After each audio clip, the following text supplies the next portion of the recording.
Right. Thank you, Dave. Thank you, Ash. And thank you, everyone in the room and on Zoom to make this meeting possible. My name's Danny, and today I'm a very grateful recovering addict. Basically, I'm going to put this meeting towards as many newcomers as possible. Basically, this is about you today. I'm going to start the meeting with a little reading from the magic book, is what I call it. When I was 8 or 9 years old, life suddenly became very difficult. Feelings began to emerge that I did not understand. Depression kept into my life as I started to feel alone. Even in crowded rooms, in fact, life didn't make much sense to me at all. It's easy to say what sparked all this, to pinpoint one factor or event that changed my life forever. The fact of the matter was I was miserable from early on in my life. It was all very confusing. I remember isolating on the playgrounds, watching all the other children laughing and playing and smiling, and not feeling like I could relate at all. I felt different. I didn't feel as if I was one of them. Somehow I thought I didn't fit in. My school marks soon reflected these feelings. My behaviours and attitudes seemed to become troublesome. To everyone around me, I soon became spending more time in the principal's office than in the classroom. My parents, perplexed my such as unhappy son, began having difficulties. My house was soon filled with the sounds of arguments and yelling about how to handle me. I found that running away from home could supply me with some sort of temporary solace until, of course, the police would find me and would bring me back to the house where my worried mum would be. Right. That story there was basically me as a child. This book here can relate to if any addict in this room or on the Zooms, there's a part in this book that you can relate to. And this bit was for me. So a bit about me. I had to go to rehab to get clean. I was an active drug user for 38 years of my life. It all stemmed from when I was a kid. I went to rehab thinking I only had a drug problem. Got there, little did I know, I had a major anger problem. I had no feelings, no emotions, couldn't take criticism, and I had bad behaviours. So like now I got clean, and they said about all this, I can now look back over my life and from the age of 9, where my whole life deteriorated. So for me, I had a lovely upbringing, lovely mum, brother and sister and everything. I didn't have a dad. And to be fair, I blame him for a lot of the way what happened to me. But it's something on later on that I'll explain. So I had a lovely house, everything was growing up, everything was all good. Come 6 years old, I got sexually abused by a man and a boy of my own age, which at the time I thought was all normal. So from the age of 6 to 9, every time me and my mate would meet up, things would happen, which at the time I thought was a normal thing to do. Come 9 years old, my mum moved us out of London up to a little village and started going to school, started doing sex education at 9. And this is where things started going wrong in my head because I started realising things weren't right, things shouldn't have happened. So the only way I could get out of my own self feelings and emotions was to start sniffing gas. I thought that was the way forward at the time because it took me out of myself, took me away from them thoughts, feelings and emotions. So from 9 years old, as I say, I started sniffing gas, started doing acid at the age of 11, smoked my first Charlie joint at 13. But now I look back where they said my behaviours, my first run-in with the police was at the age of 11 years old. I decided to break into a property, nick loads of paint and put it all over like a play area over a park. The police were waiting for me before I even got home. And then, like, I think the diction I had was lying, to be fair, because I was fucking turning up with loads of paint over me and tried fucking lie my way out of it. You know what I mean? I was 11 years old. Yeah, I was playing in my mate's bedroom. Someone took a photo of me over the park actually doing it. So I had no fucking, that was my first running. It all just really went wrong from then. Basically, my mum had a nervous breakdown. My brother and sister left the house and it was me and my mum in a 5-bedroom house with a swimming pool. I just ran right. I found acid at 11. I started selling acid and speed at the age of 11 at school. 14 years old, I get my front door kicked in and get caught with a greenhouse full of weed, which my mum had to take the rap for. at the time, I thought it was all fun and games, but it's not until you become clean you realise how selfish you was. You become very selfish in your addiction, and you don't even realise it. So like, yeah, come 13, I went to a strawberry fair in Cambridge, done my first pill at 13. It went all wrong from there, really. My whole drug, literally, it was just every other day I was doing one drug or another drug. I knew I was different from my brother and sister from a very young age.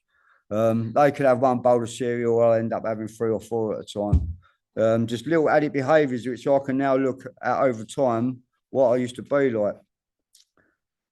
So, yeah, as I say, come 17, I started seeing a bird that used to sing with a prodigy. She done Rough in the Jungle and Music Reach. So at that time, rave scene was massive. I was going Bagley's, Labyrinth, just literally doing pills every other night of the week, going out doing live PAs with the prodigy. And this is before they come massive like they are now. I had a major speed habit at the time. From the age of 15 to 18, I was doing speed nearly every day. It was my drug of choice at the time. Come 17 years old, I found the pipe. I found crack. It didn't get hold of me to start with. But after a week of doing speed with a few people, we decided to kidnap someone, held them hostage all day, terrorised him, got nicked for it, had armed response to us and everything, went away for it. And all through this time, I was literally, from 18 onwards, I was smoking crack. If I weren't smoking crack from the age of 18 up until I was 44 years old, I was crushing Valium, sniffing them, crushing E, sniffing them, Mandy, drinking like Gactal. There weren't a drug that I wouldn't do. Always swore blue, I never do brown. Always swore I'd never do heroin. In 1998, we get done for the kidnapping. And then in 2003, I get caught with a Section 5 firearm in the last quantity of these. Went away for a few years, and this is where I started smoking heroin.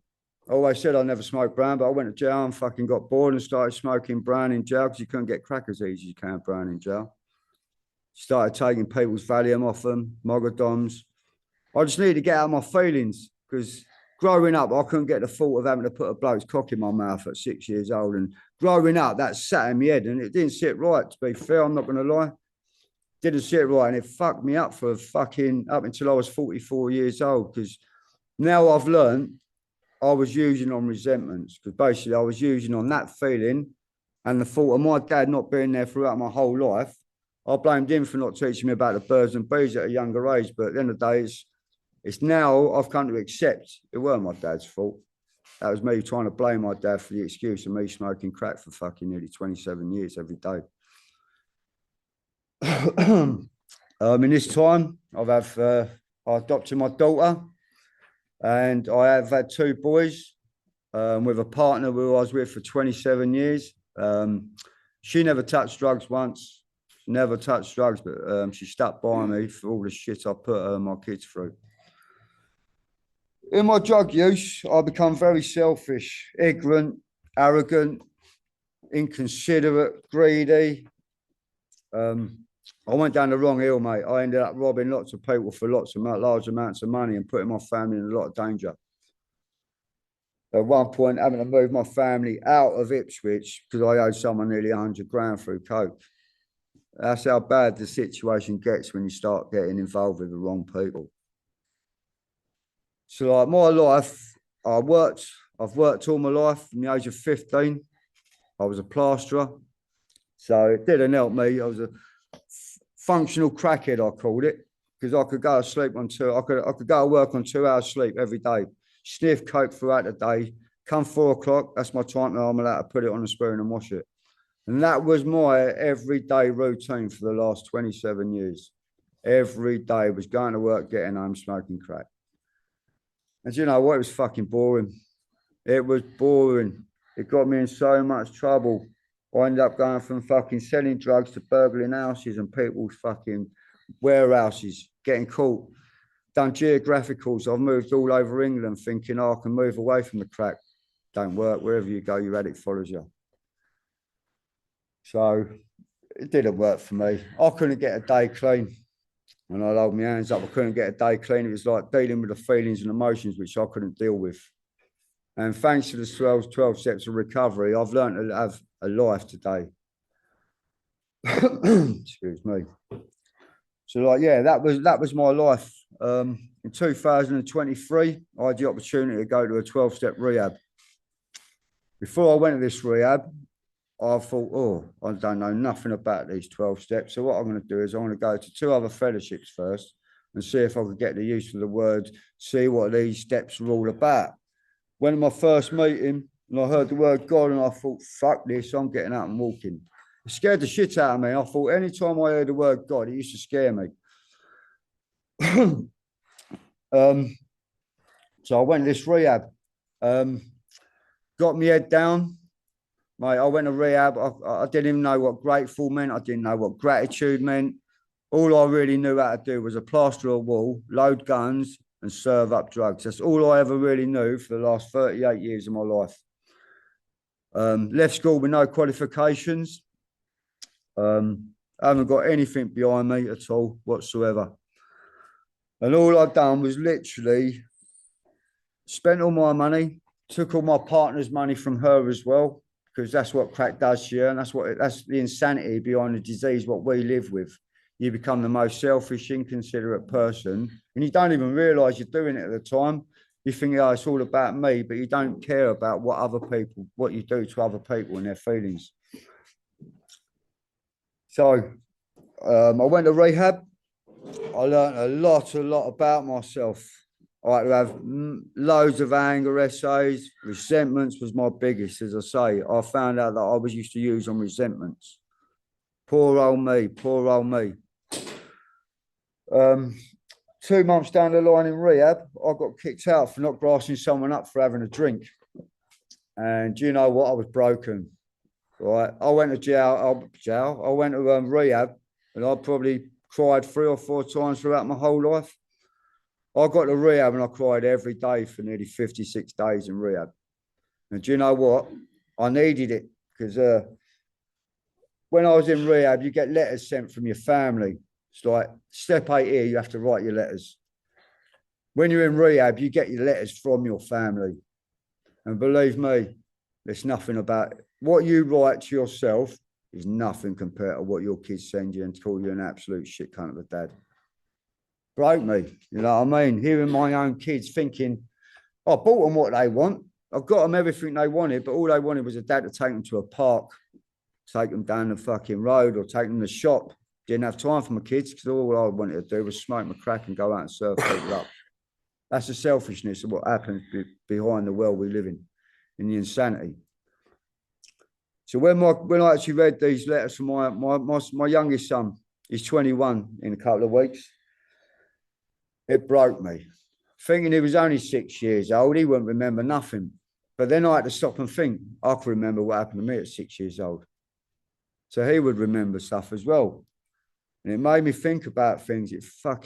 I've never been distorted all my life. Even my own kids call their dad a cunt, selfish bastards and all that. All they wanted was a dad. And that broke me hard, broke me really hard. I'm not going to lie, it was the hardest thing I've ever had to hear in my life. So I got thrown out of rehab.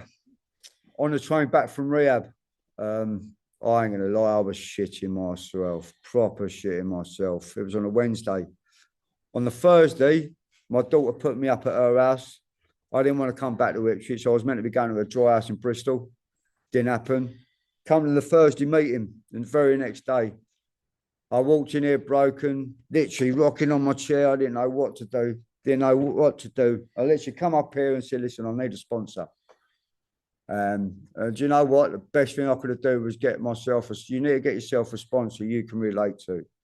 Like this man, Dave, beside me, he saved my life on more occasions, which you know. And that's the honest truth. 2 months out of rehab, my head started playing tricks on me. Get a cheeky half, get a cheeky half.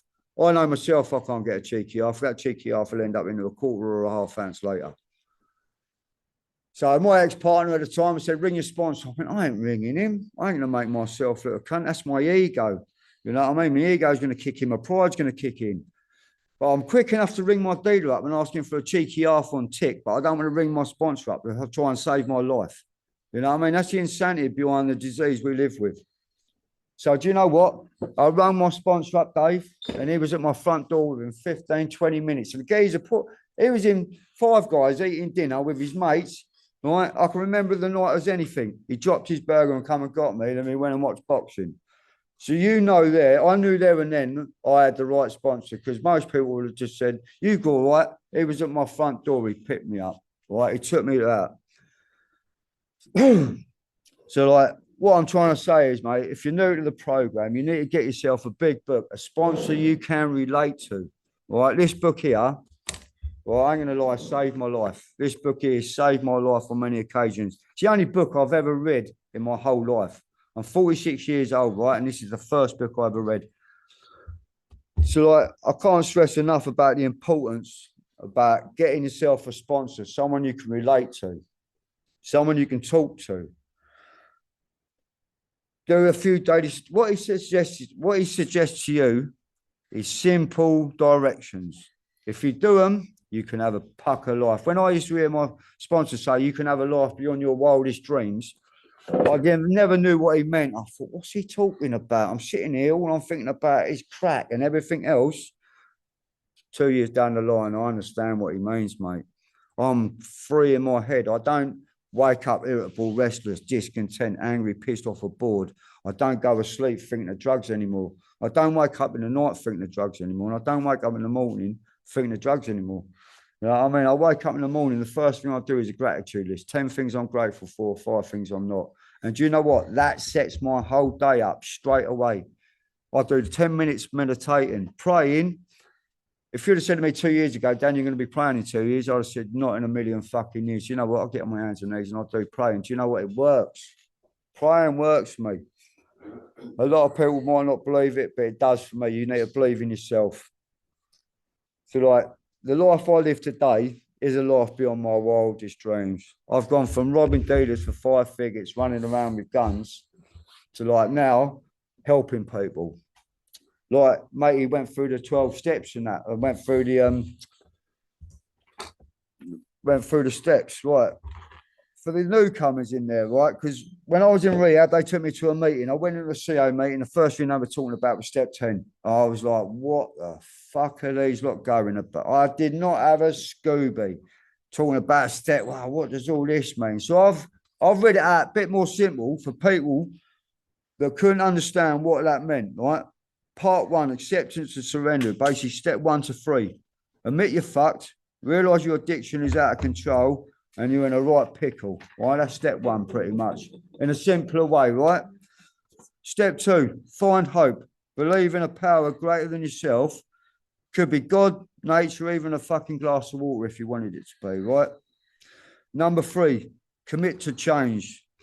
Decide to trust his power and turn your life over to it. It's as simple as that, mate, because my self-will made me smoke crack every day. So my will never worked. So basically, I handed my will over to something which I believe in is my higher power, right? Everyone says God.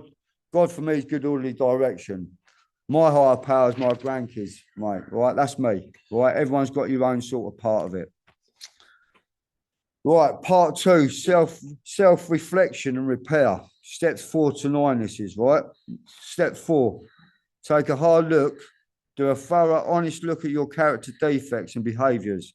So basically, look at your part to play in all this, right? Your character defects, if you've got one of these books, they're at the back of your book. Look at them. Inconsideration, intolerant, impatient, greed, sloth, lust, selfish, self-centered, self-seeking, gluttony, dishonesty, self-pity, arrogancy and jealousy. Well, I know for a fact when I was using, I had every 14 of them defective characters, right? And I know that for a fact. I was the most inconsiderate person going, intolerant, not accepting others' behaviours. No, I didn't at all. Impatient, of course you was. When you're waiting for your half a gram to turn up and he's 5 minutes late, you're on the fucking phone ringing him. Where are you? I was the most impatient going. Greedy, I couldn't just smoke half a gram. I'd have to smoke an eighth. That was my problem. I was an addict of a different nature. So, right, number 5, confess. Admit your wrongs to yourself, God, or someone you trust to keep their mouth shut. It's as simple as that. All right. Number 6, get ready to change. Become willing for your defects to be removed. All right. Number 7, ask for help. Humbly ask your higher power to remove your wrongdoings. Mate, he removed a lot for me. And do you know what? This is what helped me forgive my past. Like, I had to pray for the man that nonced me off as a child. And do you know what? I couldn't get my head around this part to start with. He's a sick man. You know what I mean? He's a sick person. We used to be sick. We're not sick anymore. You know what I mean? So at the end of the day, I had to get my head around that and I couldn't get it. It took me fucking ages, but I've done it. 8, make a list of everyone you have done wrongs to. This is what I was talking about. Make a list. I got my list off my kids in rehab, mate, and that fucking battered me more than the letters I wrote to myself. I have to admit. 9, make amends. Say sorry for being a selfish dick in your addiction, unless any harm will come to you or them. Mate, I've made amends to near enough all my family. I've still got one amends to make. I tried making it and my sister weren't up for it. But that's all right, because I was a selfish, inconsiderate person for 38 years. Me thinking I'm 2 years down the line, she's got to accept my forgiveness. Mate, I've got a lot more years to get on top of that before she can forgive me. You know what I mean? Because I was 2 years is nothing compared to 38 years. So, number 10, right, part 3, growth and service from step 10 to 12. Keep looking in. Look at your behaviours, faults throughout your day. If you've been a knob, and admit it to your sponsor or a pal. It's as simple as that. Step 11, grow spiritually. Seek deeper connection through prayer and meditation. That's one thing I would definitely say. Even some people put music on, some people just turn music off, pitch black lights and just sit there for 10 minutes. Me personally, I like Buddha music. That works for me, everyone to their own. Step 12, help others. Carry the message and help others and practice these principles in all your affairs. So basically, throughout your day, you need to look at step 1, 2, all of them, and see your part throughout the day, where you've been, how you've been. Have you been selfish, arrogant? Do you owe an apology to someone? So like today, I live, well, every day now, I do my gratitude list. First thing I wake up is gratitude list, prayer and meditation, steps 3, 7, 11 prayer, reaching out to newcomers, reading page 86 to 88 from this book here. If I do that every day, I will stay clean. If I reach out to people every day, I will stay clean. As soon as you take your foot off doing any of this stuff, you're out the door and you die. It's as simple as that. January the 3rd, I had 3 people die on me in one day this year. Right? It's pretty fucking mental. That's the power of the disease we live with. People do seriously die from this disease. So like, you don't think it could be you, but it can be. It can most definitely be you. I've lost my best mate through this disease. I've lost 17 so-called mates through either hanging themselves, jumping off the Orwell Bridge, or overdosing. And I don't want this to become anyone in this room or on Zoom, because at the end of the day, all you need to do is literally get yourself a sponsor, get one of these books, do what he suggests, and believe me, you can have a life beyond your wildest dreams. What I do today, service for me today, as I say, I left school with no qualifications whatsoever. Ended up in and out of prison all my life. Today I'm a drug and alcohol support worker at Turning Point. I've just done my level 3 self and social and healthcare. I work at a church. And do you know what? It's all voluntary. I don't want money for nothing. Because where I was so selfish throughout the 38 years of my drug using, now it's time for me to give back. So I do everything's voluntary. There's a good chance. I've done a course the other day. I'm going to end up with an A-. I left school with no qualifications. This is the first qualification I've had. I'm 46 years old. And this is what this stuff can give you. A life beyond your wildest dreams. As I say, my son's 21 in a couple of weeks. Within the last year, I've only got to know my son. That's how selfish and how bad addiction can take you. I never knew my own son up until last year properly. That's how bad this addiction gets you. Today, I've got a life I've got a missus, I've got a caring missus here. You know what, my life couldn't get any happier at the moment. I've got everything that I need. I've got my dog, my missus. I had 3 holidays last year. I've got all my fishing stuff back. The material things is just a small part of it. It's having freedom in my head and having my family back in my life and have clarity in myself. Like my son's 21 in a few weeks. So I'm flying over Holland just so I can be with him on his birthday, just so I can be present. I weren't present for none of his the last 20 birthdays. He was upstairs, I'm downstairs smoking crack. So I can do stuff today. I can be there for my kids. I can be there for people. I wouldn't have been there for no one 2 years ago unless there was a bit of pipe in it for me. And that's the honest truth. So, as I say, if you're struggling, if you're new to these rooms or you're back from a relapse, get yourself a sponsor, get yourself a book, do a few daily suggestions. And I'll tell you now, you can live a life beyond your wildest dreams. And I'll leave it there. Thank you.